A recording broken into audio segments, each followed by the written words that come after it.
വ്യാപാര കരാറിൽ നിലപാടിലുറച്ച Donald Trump എല്ലാ രാജ്യങ്ങളും കരാറിൽ ഉറച്ചു നിൽക്കുന്നുവെന്ന് യുഎസ് പ്രസിഡന്റ്.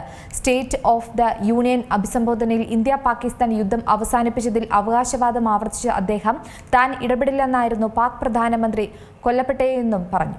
ഞാൻ ഭരണത്തിലേറി ആദ്യത്തെ 10 മാസത്തിനുള്ളിൽ 8 യുദ്ധങ്ങൾ അവസാനിപ്പിച്ചു. എന്റെ പങ്കാളിത്തമില്ലായിരുന്നെങ്കിൽ പാകിസ്ഥാനും ഇന്ത്യയും തമ്മിൽ ആണവ യുദ്ധം നടക്കുമായിരുന്നു. പാക് പ്രധാനമന്ത്രിയടക്കം 35 ദശലക്ഷം ആളുകൾ മരിക്കുമായിരുന്നു. ട്രംപ് ഇങ്ങനെയാണ് പറയുന്നത്.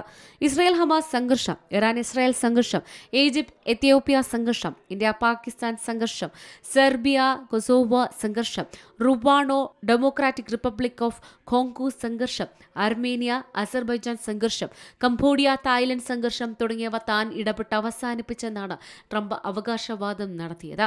ഓപ്പറേഷൻ സിന്ദൂറിൽ ഇടപെട്ടതായും ട്രംപിന്റെ പ്രസ്താവനകളിൽ ഇന്ത്യ പലതവണ നിഷേധിച്ചിട്ടുണ്ട്. തീവ്രവാദത്തെ പ്രോത്സാഹിപ്പിക്കുന്ന രാജ്യങ്ങളിൽ ഇറാൻ 1-ാം സ്ഥാനത്താണെന്ന് ട്രംപ് കുറ്റപ്പെടുത്തി. ഡിസംബറിൽ ഇറാനിൽ പ്രക്ഷോഭങ്ങൾ ആരംഭിച്ച ശേഷം 32,000 പേരാണ് കൊല്ലപ്പെട്ടത്. ആണവായുധം നിർമ്മിക്കാനായി ഇറാനെ അനുവദിക്കില്ലെന്ന് ട്രംപ് പറഞ്ഞു. പശ്ചിമേഷ്യയിൽ ഇറാൻ US സംഘർഷം നിലനിൽക്കുന്ന സാഹചര്യത്തിലാണ് ട്രംപിന്റെ ഈ പ്രസ്താവനകൾ. News desk C Malayalam news. ഏറ്റവും പുതിയ വാർത്തകളും വിശേഷങ്ങളും വിരൽ തുമ്പിലറിയാൻ സി മലയാളം ന്യൂസ് എല്ലാ ഡിജിറ്റൽ പ്ലാറ്റ്ഫോമുകളിലും ലഭ്യം.